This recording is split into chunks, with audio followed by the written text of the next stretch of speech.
O nexo da fé diante da desordem do mundo. Você olha o mundo à sua volta hoje e diz, está em desordem. Há algum nexo nisto, onde tudo isso vai dar. E a fé nos dá o nexo. O mundo não pode dar nexo para si mesmo, nem para a sua desordem. Somente a fé pode nos dar. E nós estamos olhando então esse tema no livro de Abacuque, do profeta Abacuque no Velho Testamento. Por volta do ano 900, o povo de Israel se dividiu em dois reinos, o reino do norte e o reino do sul. E o reino do norte seguiu o seu caminho, mas foi se afastando do Senhor e acabou derrotado pelos povos vizinhos, assírios, e foram então levados cativos, e foi derrotado por causa do seu afastamento do Senhor, isso por volta de 720 a.C.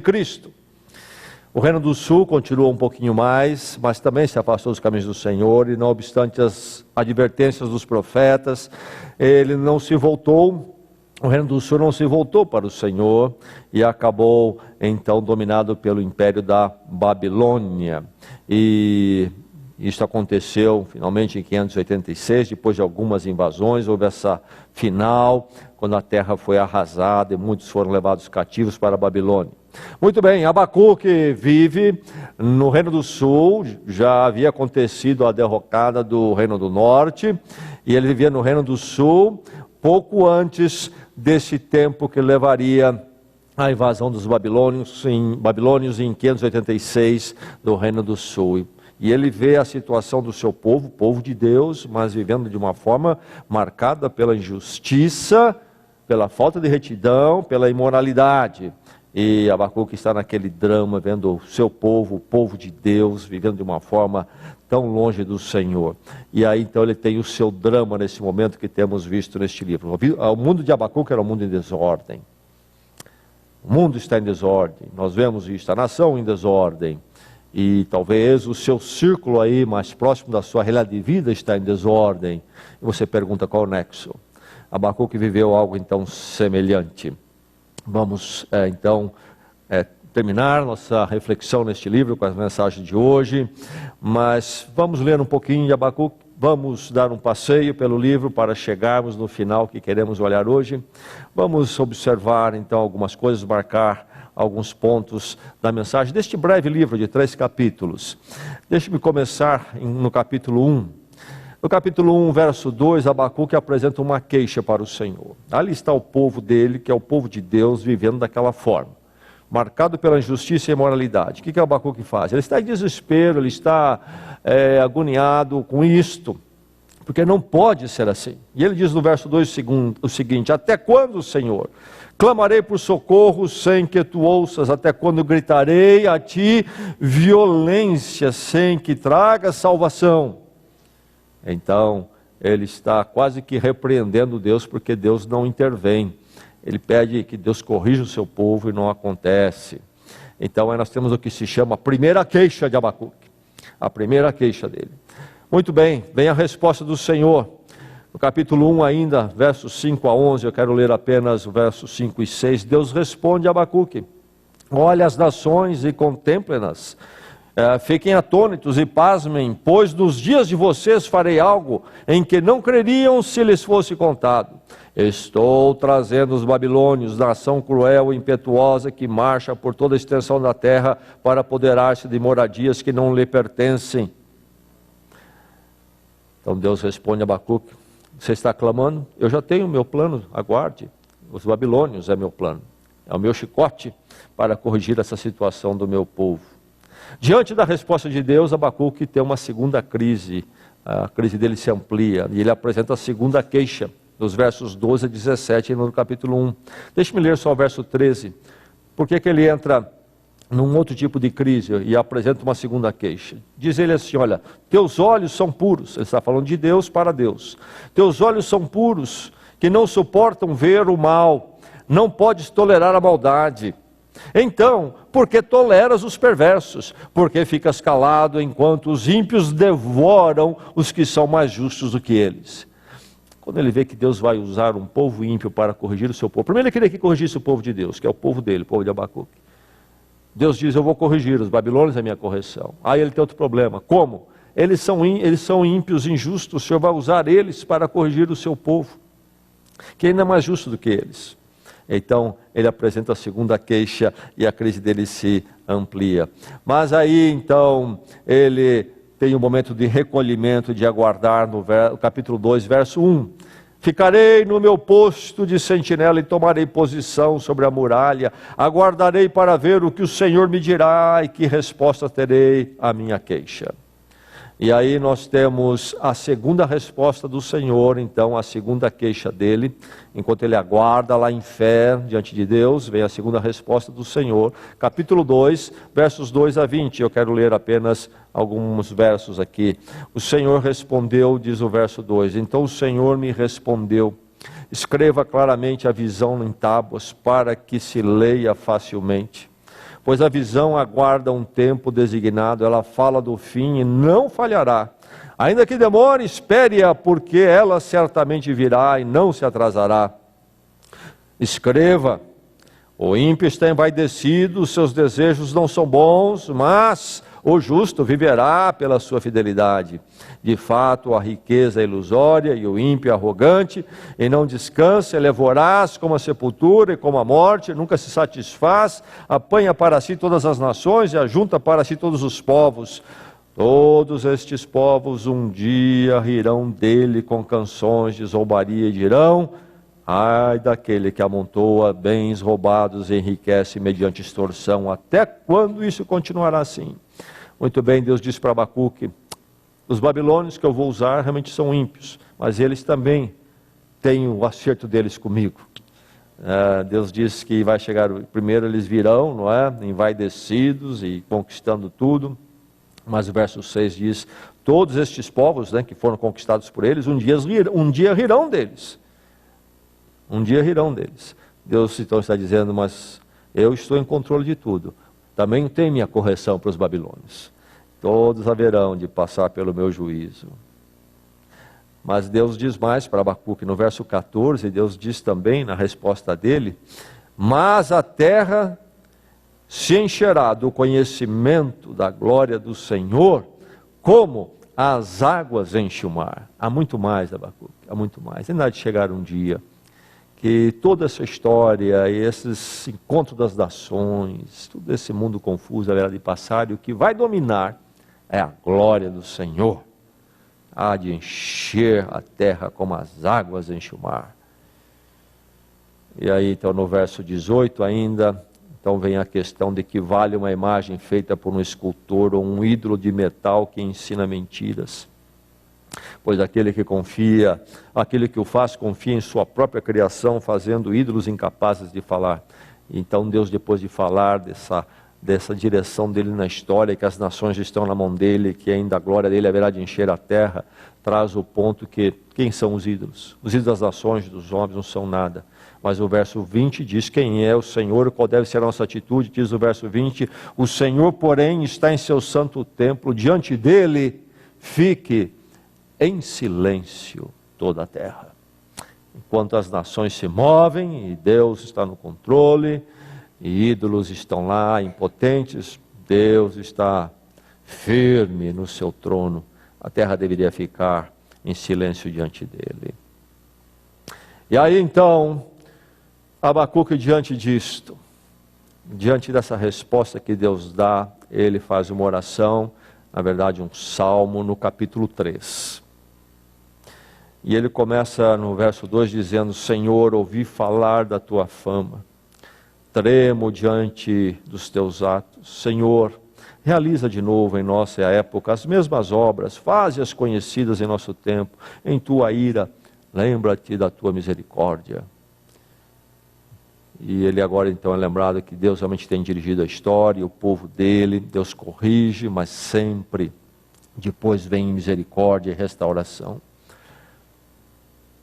E aí então ele continua na sua oração, neste salmo, depois de fazer esse pedido, depois de dizer, eu tremo diante de quem o Senhor é. Primeiro ele tem uma porção ali, não é, de queixas, Deus responde, na última resposta de Deus, Abacuque treme, e ele começa então a clamar por Deus a sua misericórdia, E neste salmo, nesta oração, ele continua ainda dos versos 2 a 15, falando daquilo que Deus fez no passado, especialmente quando Deus tirou o povo de Israel do Egito, da escravidão, com poder. Ele lembra também algum momento do dilúvio, quando o povo da terra, a humanidade se afastou de Deus. Deus enviou dilúvio e salvou Noé numa arca. E ele está falando dos momentos que Deus se manifesta em ações da história, na natureza, aquilo que é chamado de teofania. Por exemplo, no verso 10 ele fala: as torrentes de água desceram. Isso se refere ao dilúvio, aquela correção de Deus, mas que depois Deus manifesta em misericórdia para com Noé e a continuidade da humanidade. E no verso 3 ele fala de Temã e Parã. Aí ele está se referindo ao Monte Sinai, quando Deus se manifestou ao povo de Israel depois de sair do Egito, ainda no deserto, quando Deus tem aquele encontro com o povo dele no Sinai, o monte treme, fumega, teofania, na natureza ali, Deus usa a natureza para manifestar seu poder e glória, porque o ser humano não pode vê-lo face a face, então ele usa estas manifestações. No verso 13, ele se refere e recorda como Deus tratou Faraó, o líder do Egito, um líder da nação ímpia. Deus lidou com Faraó. No verso 15, ele lembra como Deus abriu o mar e depois o mar caiu sobre o exército de Faraó. No verso 5 ele lembra das pragas que Deus usou para quebrar Faraó e o poder do Egito. No verso 3 ele fala sobre a glória que cobriu os céus, o louvor encheu a terra. E o que nós temos então aqui é uma lembrança do que Deus fez no passado, mas também isto na visão profética se estende, se transforma também da ação do futuro de Deus. É uma forma poética e profética de olhar Deus na história, na ação. Então ele está falando do passado, mas também está falando do Deus que há de agir no futuro. E aí então, a glória cobriu os céus, o louvor encheu a terra. Isso extrapola, vai muito além do que Deus fez com o povo de Israel quando saiu do Egito, por exemplo. É algo que há de acontecer ainda. E isso nos leva ao verso 14 no capítulo 2, que nós já citamos, quando ele diz: a terra se encherá do conhecimento da glória do Senhor. Enfim, aí nós temos 2,15, um repassar do poder de Deus, quem o nosso Deus é em grandeza, e quando Ele age, não há quem resista, e como esse Deus age quando Ele quer, e conduz as coisas para onde Ele quer, em poder, em correção, em justiça, mas também sempre em misericórdia, para com aqueles que são dEle. Mas um Deus sempre de poder, poder tremendo, um Deus enorme. E aí então, depois de contemplar tudo isto, o que Deus é, o que Ele faz, etc., nesse contemplar que torna as perguntas dele pequenas e é levado a ele uma nova atitude, versos 16 a 19 é o fecho do livro, é o fechar do livro, e esta expressão aqui de Abacuque é considerado um dos picos de toda a Bíblia, das Escrituras Sagradas. Versos 16 a 19 do capítulo 3, versos que nós deveríamos ler frequentemente. Todo crente deve ler frequentemente esses versos. Vamos ouvir a palavra de Deus. E cada coração agora se abra para a palavra. Diz assim: ouvi isso, e o meu íntimo estremeceu. O que aconteceu lá no começo do Salmo, nós lemos. Ele já estremeceu uma vez, e ele estremece de novo. Ele estremeceu com a resposta de Deus ali, e agora ele estremece ao contemplar o que Deus fez em poder, o que Ele fará e sempre faz em poder e glória, tremendo poder. Ouvi isso, meu íntimo estremeceu. Meus lábios tremeram, os meus ossos desfaleceram, minhas pernas vacilavam. Tranquilo, esperarei o dia da desgraça, que virá sobre o povo que nos ataca. Mesmo não florescendo a figueira, e não havendo uvas nas videiras, mesmo falhando a safra de azeitonas, não havendo produção de alimentos nas lavouras, nem ovelhas no curral, nem bois nos estábulos, ainda assim eu exultarei no Senhor e me alegrarei. no Deus da minha salvação. O Senhor, o soberano, é a minha força. Ele faz os meus pés como os do servo, faz-me andar em lugares altos. Mais uma vez o texto para a bênção do seu coração. Ouvi isso e o meu íntimo estremeceu. Meus lábios tremeram, os meus ossos desfaleceram, minhas pernas vacilavam. Tranquilo, esperarei o dia da desgraça que virá sobre o povo que nos ataca.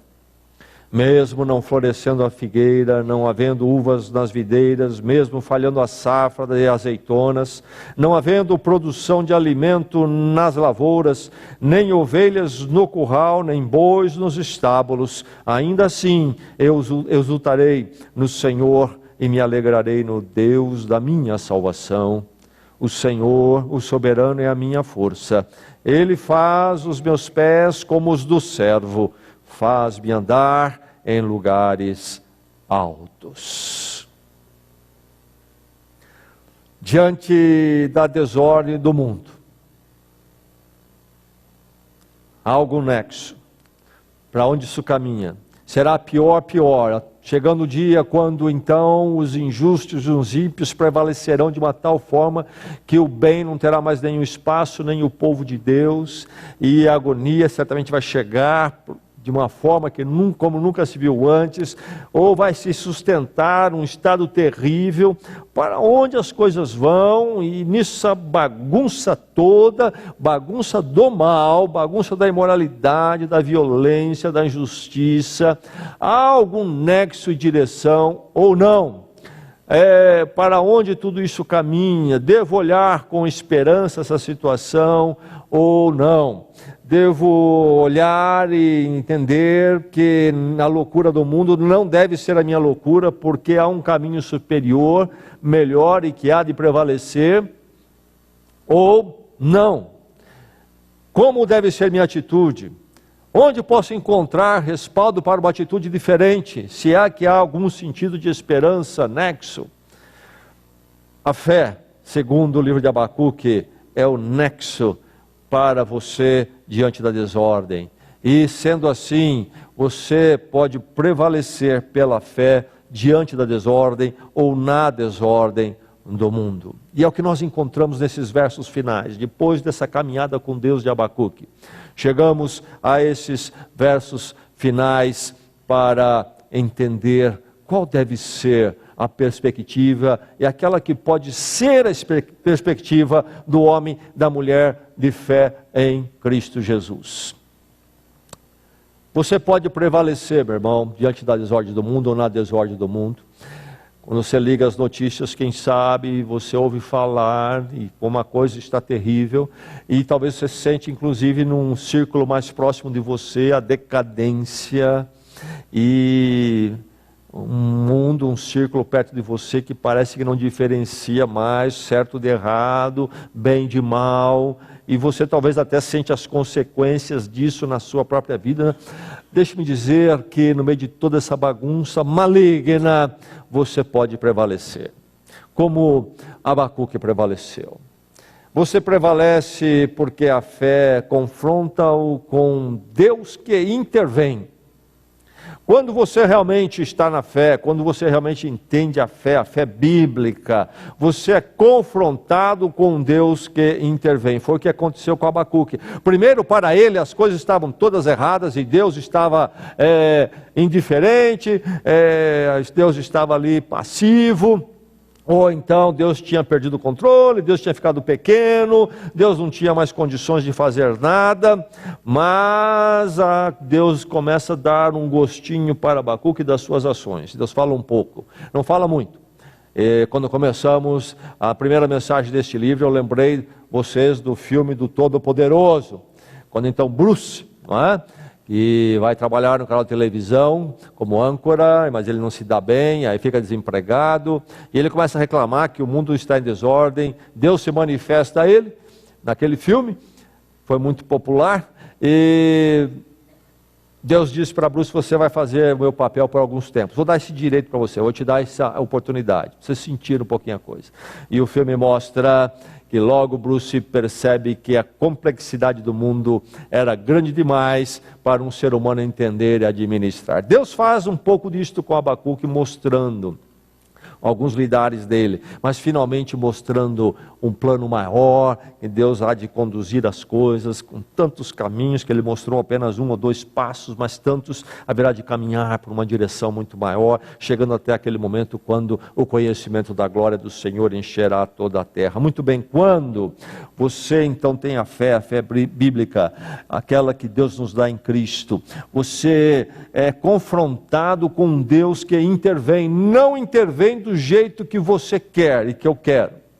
Há uma fé infantil até, e que apela muito ao coração humano, e a abordagem é muito comum nos nossos dias, essa fé infantil, que não é bíblica, de um Deus que faz tudo como nós queremos, e na hora que nós queremos, inclusive nos detalhes.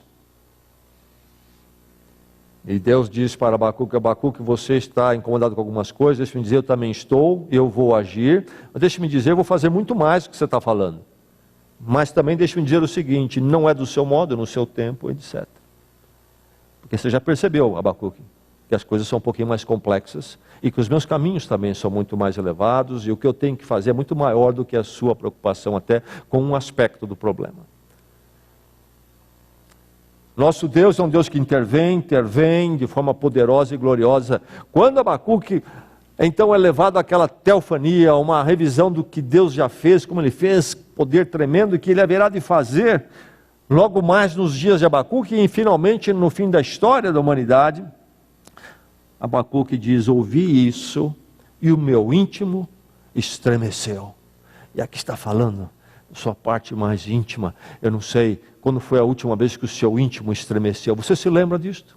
O que foi que aconteceu? Precisou dar uma freada no carro, de repente, por pouco tudo quase resulta em nada, acaba-se ali. Ou quem sabe foi um momento em que você recebeu uma notícia que você não esperava, difícil, você sentiu que lá dentro a coisa apertou, mexeu. Lembra-se quando o seu íntimo se estremeceu? E ele fala também que os ossos dele vacilavam, isso é quando perde a força. Lembra-se da última vez, que talvez não foi muitas vezes, mas lembra de uma vez que aconteceu, que você, parecia que a perna bambeou, você pensou que ia cair? Tal foi aquele momento. Ou depois de um susto enorme, e aí vem aquela adrenalina e passa, e parece que você precisa sentar, se não cai. Esse é o momento, quando Abacuque tem a visão de Deus, realmente ele tem algumas questões, ele leva para Deus, Deus começa a dizer: Abacuque, deixa eu te explicar um pouquinho mais, deixa eu te fazer lembrar um pouquinho mais do que eu já fiz, do que eu haverei de fazer nos seus dias e depois. Estremeci. Você prevalece diante das desordens do mundo porque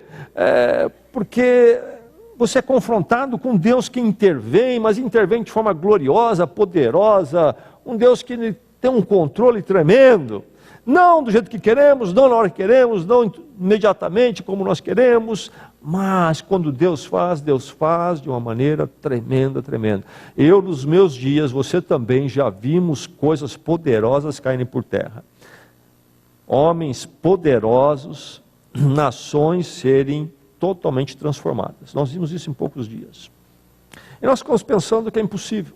Olha aí. E Deus, às vezes, numa noite, vira tudo. Eu sempre me lembro, de uma forma mais marcante, a queda do Império Russo. Vivíamos na tal da Guerra Fria, e com medo de uma guerra nuclear, a humanidade ser aniquilada em qualquer momento, porque era uma tensão constante entre Estados Unidos, Europa e o Império Russo, e todos com foguetes apontados um para o outro, e num nervosismo constante. E o tempo foi, daqui um pouco, em uma noite, sem nenhum tiro, tudo ruiu. É o que Deus diz sobre os babilônios. Vão rir deles ainda. Eles são esse povo que conquista e não respeita ninguém. Não há quem possa com eles, mas chegará o dia quando os povos rirão deles. Meu irmão, Deus é muito maior. Os homens, na sua arrogância, os impérios, os comandos, se mexem daqui e dali. Talvez até, não falando de nações, no seu círculo onde você convive, a gente poderosa e opressora. Deus é maior. E quando Deus age, meu irmão, poder humano, orgulho humano, arrogância humana vira pó. Lembra-se do Êxodo, quando Israel sai do Egito, por exemplo.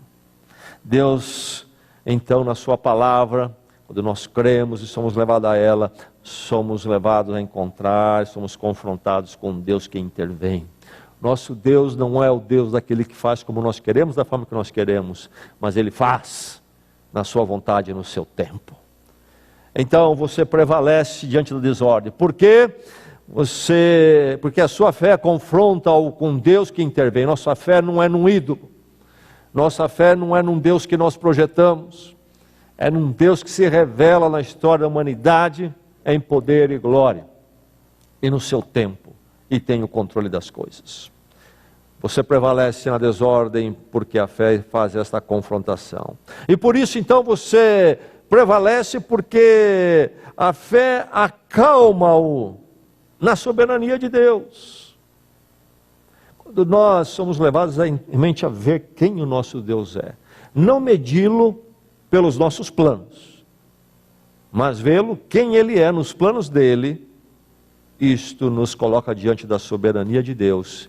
E quando nós caminhamos para a fé, que não é medida por aquilo que nós queremos que Deus seja, mas medida por aquilo que Ele é, na sua soberania e glória, no seu governo absoluto, encontramos tranquilidade.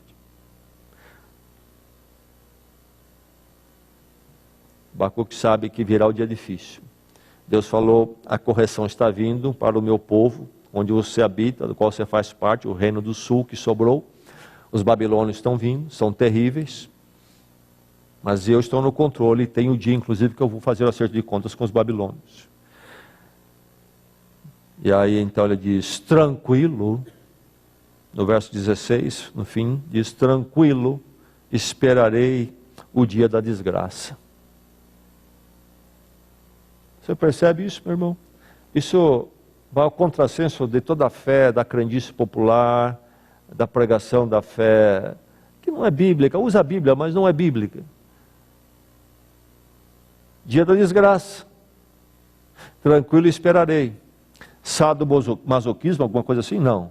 O masoquismo? Não. Dia da desgraça vem. Deus traz, corrige, nós como povo dele no meio de tudo isto, podemos sofrer o momento e a consequência, mas ficarei tranquilo, porque a ação do meu Deus, Ele está acima de toda essa desgraça. Às vezes eu penso em nosso país, e o mundo em geral, mas particularmente em nosso país, quando olhando então a nossa casa, às vezes eu penso que Deus está tendo uma paciência extra com o nosso povo, por exemplo. Não estou aqui falando de uma linha política necessariamente. Estou falando de uma condição geral da nação. A imoralidade, a injustiça, a violência, o que se chama de violência, o crime, em todos os níveis. O crime de rua, o crime de escritório. A imoralidade como se fosse tão comum, como se estivesse bebendo um refrigerante. Eu acho que Deus tem sido até paciente demais com o nosso povo. Meu irmão, minha irmã, nós como povo de Deus podemos ainda enfrentar um momento de desgraça nesse país. Se Abacuque estivesse no lugar, diria, tranquilo, esperarei pelo dia da desgraça. Porque ele gosta de desgraça? Não. Ele gosta de ver o dia pesado da correção de Deus? Não. Mas porque ele foi confrontado com o Deus que intervém, o Deus que tem o controle, o Deus que faz o que tem que ser feito, um Deus que está no trono. A soberania de Deus me acalma. A fé então, é o caminho que me leva a prevalecer sobre a desordem do mundo, as dificuldades do mundo, porque me acalma na tranquilidade de Deus. E você prevalece diante da desordem do mundo, porque a fé não somente o confronta, não somente o acalma na tranquilidade de Deus, mas também focaliza-o num Deus Salvador.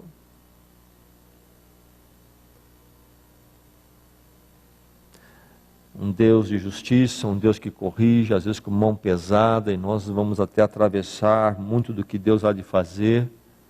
Mas esse Deus não é apenas um Deus que corrige o ímpio, é um Deus também salvador do seu povo. Não florescendo a figueira, diz o verso 17 e 18, não havendo uvas na videira, mesmo falhando a safra de azeitonas, não havendo produção de alimentos, nem ovelha no curral, nem bois no estábulo, exultarei, me alegrarei no Deus da minha salvação. O nome Jesus quer dizer Yahvé, Deus salva. É isso que o nome Jesus quer dizer na língua da sua origem, o hebraico. O Deus das Escrituras é o Deus Salvador. É o Deus da minha salvação. Em todo esse momento difícil, quando a figueira não vai florescer, quando a videira não vai dar uvas, quando a safra da azeitona falhar, eu não vou me esquecer que é um Deus Salvador e que Ele vai ainda resgatar aquele que é dele. Um quadro difícil aqui. Não florescer a figueira, não haver uvas na videira, ou a safra de azeitonas falhar, ou não haver produção de alimentos, ou não haver ovelhas no curral. O que é isto? Ele está falando aqui de tudo aquilo que era a base da economia dos seus dias. Mesmo que as montadoras de carro não produzam mais carros, mesmo que as construtoras não construam mais nada, eu ainda assim me alegrarei e exultarei no Deus da minha salvação. Deus tem a última palavra e tem a última palavra de misericórdia e graça para o seu povo. Você prevalece na desordem porque a fé focaliza-o num Deus Salvador, um Deus que sempre virá ainda com graça e misericórdia para o seu povo. E você prevalece na desordem porque a fé, então, tem motivo para exultação na escassez. Quando eu entendo, vejo que é um Deus que age, é um Deus que intervém, um Deus soberano, e que age com mão pesada até, mas que também é o Deus Salvador da misericórdia e graça. Isto me dá motivo para exultação na escassez. Exultarei no Senhor, diz ele no verso 18, e me alegrarei no Deus da minha salvação. A verdade é que Deus é a primeira fonte, a fonte maior de exultação e alegria do povo de Deus. Não é a figueira, não é a videira, não é a ovelha no curral, é Deus. Porque a figueira, ela floresce, pode vir tempos quando não floresce. A ovelha pode estar no curral e pode vir dias quando ela não está mais no curral e não tem ovelhas lá. Mas quando nós entendemos o Deus soberano que intervém, o Deus Salvador, nós sempre teremos motivo para exultar no tempo da abundância e no tempo da escassez. É o que acontece com Abacuque. Você prevalece na desordem porque a fé tem motivo para exultação. Você prevalece na desordem porque a fé, então, em tudo isso, renova as suas forças. Renova as suas forças. Ele termina com o verso 19. O Senhor soberano é a minha força. Faz meus pés como os do servo. Faz-me andar em lugares altos. Com a fé você prevalece na desordem, meu irmão. Enquanto esta fé bíblica estiver no seu coração, você não vai entrar na depressão, no abatimento, mas no meio das maiores lutas você encontrará a renovação das suas forças, para viver e ser aquilo que Deus quer no meio da realidade onde você estiver, exultando e alegrando-se nele, e renovando as forças no Senhor. Citei alguns domingos atrás um psiquiatra chamado Viktor Frankl, austríaco, que passou tempos no inferno do campo de concentração nazista. E ele fala de uma noite fria e chuvosa, aquele frio europeu, frio. E eles, malnutridos, estavam sendo levados de um lugar para o outro, sujos e famintos, e sendo empurrados pelos guardas, e um ajudando o outro, uns mais fracos. E um deles disse: estou pensando aqui, como é que a minha esposa deve estar agora? E o outro respondeu sobre a esposa dele também. Começaram a falar das esposas. E Viktor Frankl, então, que observou isso no ser humano, ele diz que o ser humano precisa ter um propósito que transcende a ele, para ele então estruturar a sua personalidade e viver a sua vida. E ele então tirou essa conclusão nessas observações do campo de concentração, e ele diz como que naquela noite difícil, esses dois marcharam firmes, com passos firmes, enquanto falavam, lembravam-se das suas esposas. E quando eu e você estivermos na fé bíblica, e focando no Deus da salvação, quem sabe no meio da escassez, tempos difíceis, encontraremos então motivo para exultar e vamos ter nossas forças renovadas no Senhor. Aquilo que Isaías falou: renova nossas forças como da águia. Ele diz aqui: faz os meus pés como os do servo, a pular e andar em lugares altos. Está falando daquele servo montês que pula e anda rápido no meio de rochas no topo da montanha, de forma saltitante, alegre para quem vê, transmite uma ideia de alegria, de vigor, de equilíbrio, energia. Ele diz assim, que esta fé faz comigo. O Senhor soberano é a minha força. Dia da desgraça, mas o meu Deus é soberano.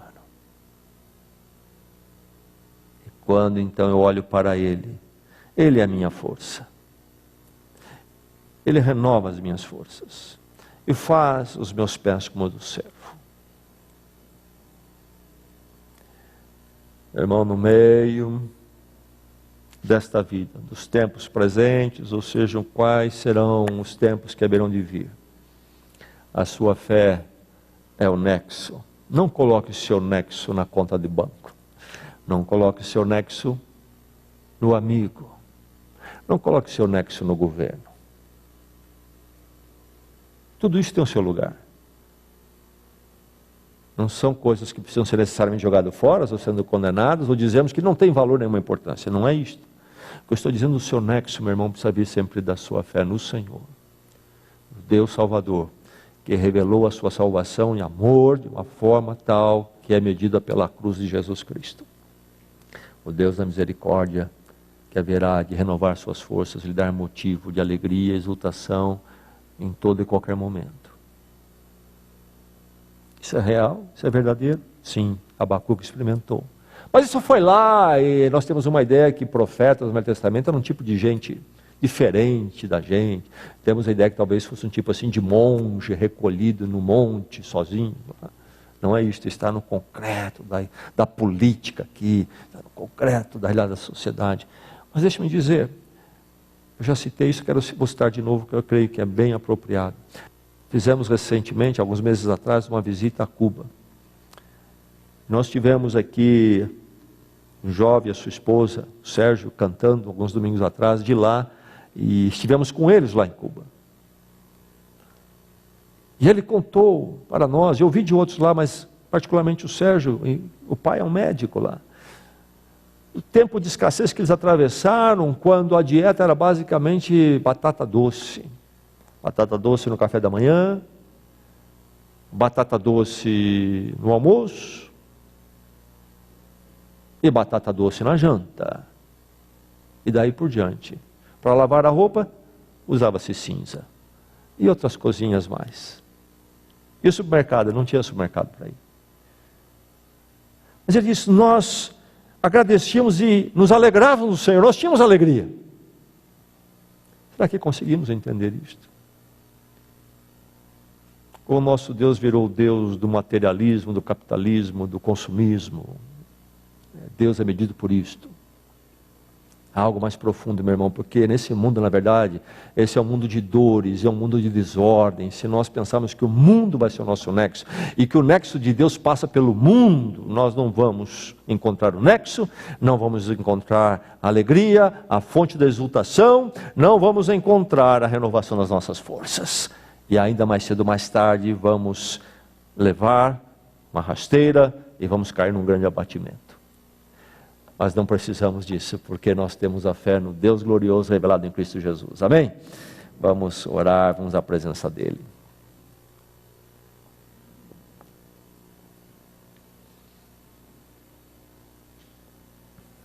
Nós te louvamos por quem Tu és, Senhor. Nós temos ouvido falar de Ti, temos ouvido a Tua fama. Temos ouvido falar das pragas poderosas e do mar que se abriu.